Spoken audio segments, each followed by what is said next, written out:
Bonjour, je suis super content de vous retrouver et je vous souhaite la bienvenue dans ce webinaire dédié à la vente. Alors pour ceux qui ne me connaissent pas du tout, je m'appelle André et aujourd'hui je veux vraiment vous aider à stimuler votre chance. Alors la chance, me direz-vous, ben oui, la chance est quelque chose qui se stimule. La chance est quelque chose qui se crée, qui se développe et se cultive. Alors aujourd'hui, je vais vous parler de comment vendre plus en prospectant moins. Pourquoi je veux aborder ce sujet avec vous? C'est parce que en tant que vendeur, j'ai vu tellement de collègues être découragés, voire se faire virer parce qu'ils n'atteignaient pas leur objectif, ou tellement d'entrepreneurs avec un super produit, une super offre, mais ils ne parvenaient pas à convaincre. Et pour preuve, récemment, j'avais participé à un séminaire et sur 100 entrepreneurs, 50 ont avoué avoir difficile à vendre ou à se vendre, ce qui est évidemment énorme.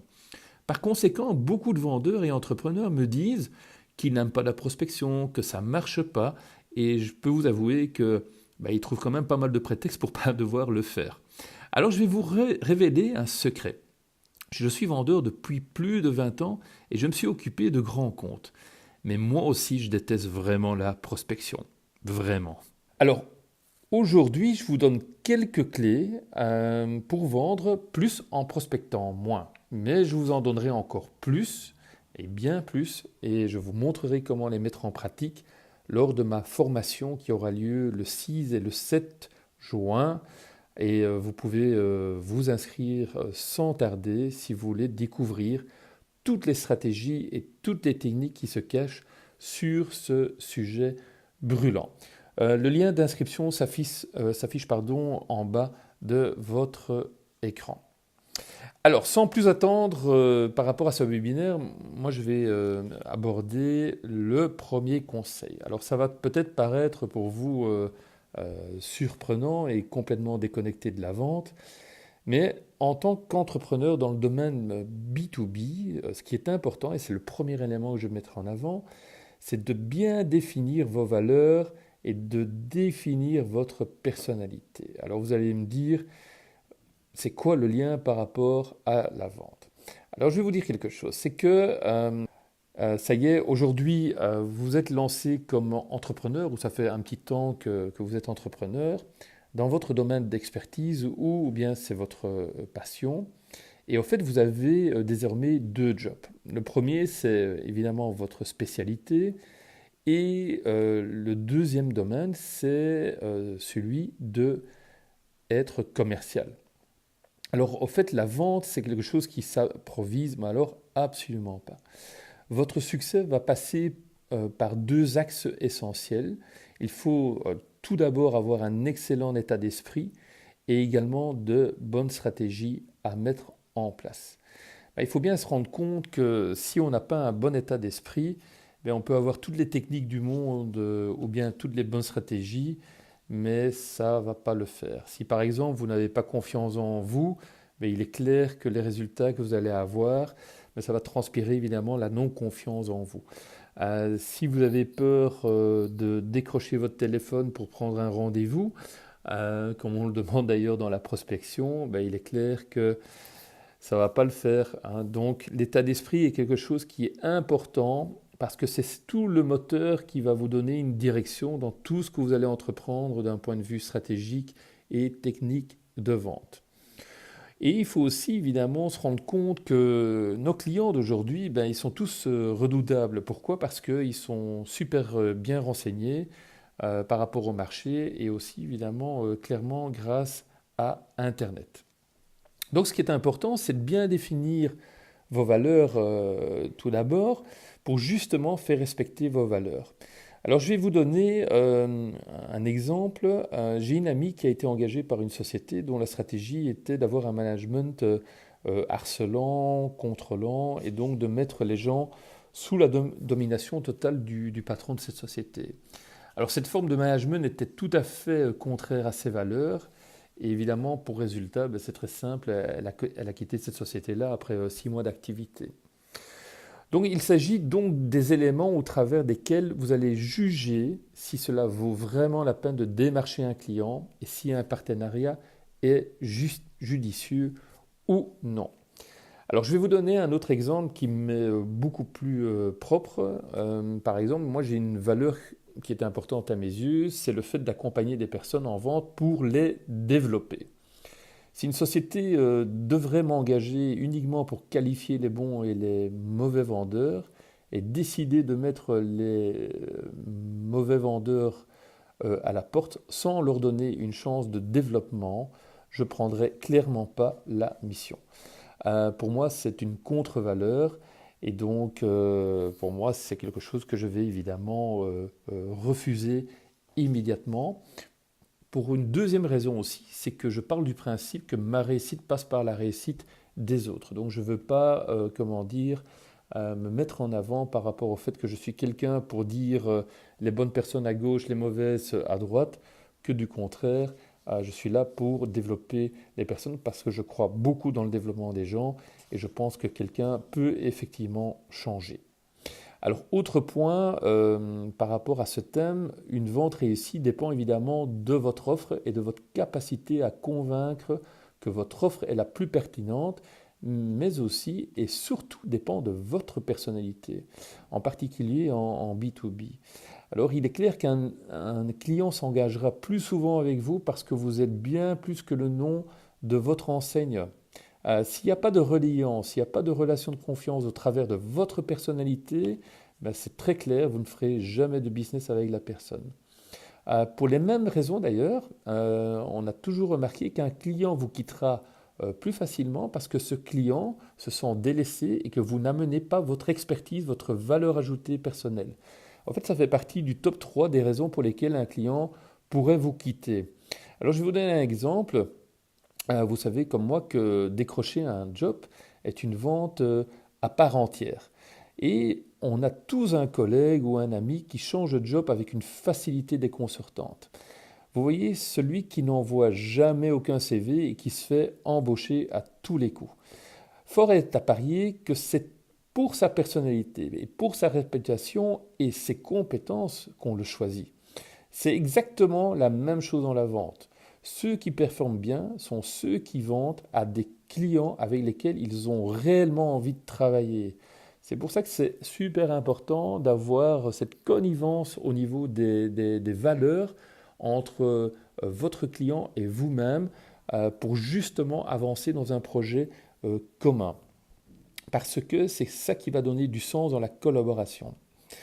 Alors, par rapport au deuxième point, qui va de pair pour moi avec le précédent, c'est qu'il vaut mieux viser juste pour vendre plus. Ça veut dire quoi? Ça veut dire qu'il faut bien définir son marché cible. Ça sert à rien de vouloir servir tous les segments de marché, de même que ça ne sert à rien de vouloir remettre une offre à tous les clients. Et parfois, ben, il faut avoir le courage de dire non. Parce que le courage de dire non, c'est une capacité qu'il faut avoir et aussi de pouvoir dire à son client pourquoi je n'ai pas envie de remettre une offre. Évidemment, il y a des stratégies pour déterminer pourquoi je devrais remettre une offre et pourquoi je ne devrais pas remettre une offre. Mais pour moi, il faut évidemment bien viser et de savoir et devenir vraiment un opportuniste de vente, c'est-à-dire de bien choisir sa cible et de bien choisir avec qui on veut travailler. C'est pour ça qu'on dit aussi plutôt dans le marketing qu'il faut bien identifier quels sont les segments qui sont les plus réceptifs à notre offre et progressivement attaquer des marchés adjacents. Voilà, ça c'était pour le deuxième point. Pour le troisième point, alors là, on est dans en fait, le fait d'offrir de la valeur et de rendre votre offre tangible. Alors, qu'est-ce qu'on remarque? C'est que les clients sont certes de plus en plus difficiles à convaincre, comme je l'avais dit bien en avant, et s'ils peuvent expérimenter votre offre de manière positive avant de devoir prendre une décision, il y a de fortes chances que la balance penche en votre faveur. Alors j'ai connu pour exemple un infographiste qui vendait ses services de développement de site web en offrant un audit gratuit de tout ce qui était sous-optimal sur le site web de prospect. Offrez une heure de conseil gratuite à un prospect.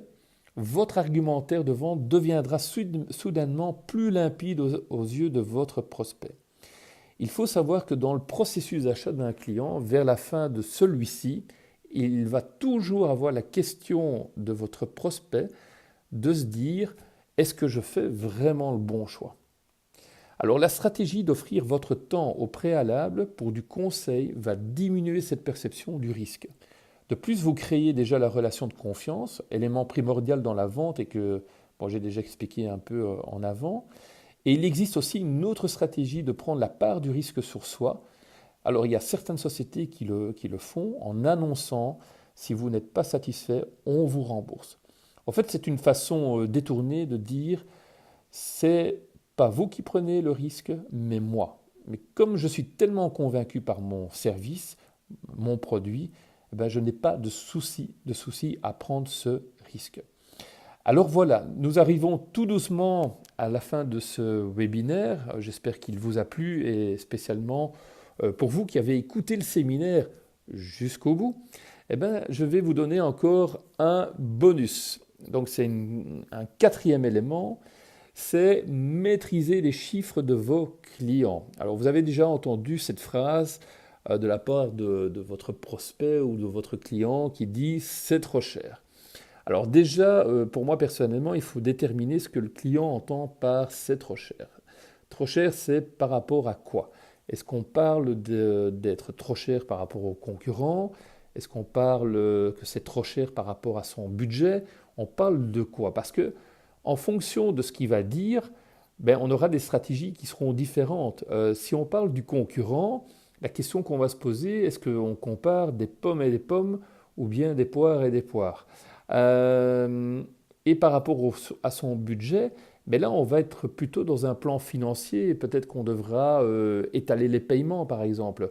Donc il est super important de bien déterminer ça à la base par rapport à cette phrase qui est « c'est trop cher ». D'ailleurs on parle ici évidemment aussi d'une objection. Alors, c'est vrai que c'est plutôt déconcertant quand on a passé pas mal de temps à peaufiner une offre de recevoir cette objection. C'est généralement à ce moment-là que moi personnellement, je sors mon arme secrète qui est l'utilisation des chiffres du client pour lui démontrer en quoi mon offre n'est pas si chère que cela et que les coûts sont amortis très rapidement. Alors je vais prendre un exemple, par exemple, par rapport à des commerciaux que j'ai pu suivre dans les télécoms ou bien dans l'énergie. Il arrive souvent que le commercial est confronté à une offre qui soit effectivement un peu moins chère que la sienne. Et donc il y a des clients qui disent « oui, mais monsieur, madame, vous êtes effectivement 2% plus cher que votre concurrent. » Donc ce sont des choses qui arrivent. Mais on a remarqué par exemple dans le monde des télécoms et de l'énergie que certains fournisseurs avaient des indexations automatiques qui étaient mises en application toutes les années ou tous les 2 ans. Évidemment, pour moi, ça c'est un argumentaire de vente. À partir du moment où on dit au client que avec notre société, vous n'allez pas avoir d'indexation parce que ça ne fait pas partie de notre stratégie. Par contre, le fournisseur avec lequel vous travaillez aujourd'hui, c'est bien le cas. Et pour preuve, ils ont déjà augmenté leur prix sur l'année écoulée de, par exemple, 4%.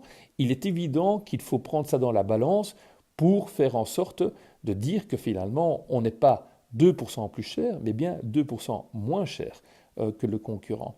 Alors j'ai remarqué qu'il y avait par exemple des commerciaux qui n'utilisaient pas ça comme argumentation, ce qui est bien dommage parce que on passe à côté parfois d'une vente, du fait qu'on n'a pas valorisé ce point-là. Ça ne peut être qu'un point. Évidemment, dans votre offre, il y a plein de choses qu'on peut évidemment valoriser. Alors évidemment, par rapport à ces éléments-là, il faut du temps pour mettre ces éléments en pratique, car aussi simple qu'ils puissent paraître, ce qui est déterminant, c'est de pouvoir mettre tout cela en œuvre de façon fluide devant votre client. J'ai un autre exemple qui est un peu plus propre à moi. Par exemple, j'ai coaché récemment une vendeuse qui était de nature plutôt introvertie et elle se laissait littéralement bouffer par ses clients et passait 14 heures par semaine à préparer des offres. Donc elle prenait évidemment énormément de temps à ce sujet-là. Alors je l'ai accompagnée en clientèle et en fait j'ai travaillé quelques points quant à sa répartie. Je lui ai donné d'autres conseils sur des stratégies à mettre en place pour bien déterminer si une offre était nécessaire ou pas et de comment mettre son offre en valeur. En exactement 6 semaines, elle a vu un changement notable car ses ventes sont passées d'un hit ratio de 3 commandes pour 10 offres à 7 commandes pour 10 offres. Donc vous voyez, il y a toujours moyen de valoriser un service que l'on offre à son client, à son prospect. Alors je vais vous laisser donc là-dessus et je vous rappelle ma formation du mois de juin. Durant 2 jours, vous allez découvrir en détail comment j'aide des entrepreneurs comme vous à passer moins de temps à prospecter, à faire décoller leurs ventes et passer plus de temps sur les choses qui sont vraiment essentielles pour eux. Il s'agit d'une formation, comme je l'appelle, no bullshit, vraiment axée sur des cas concrets, sur des mises en situation.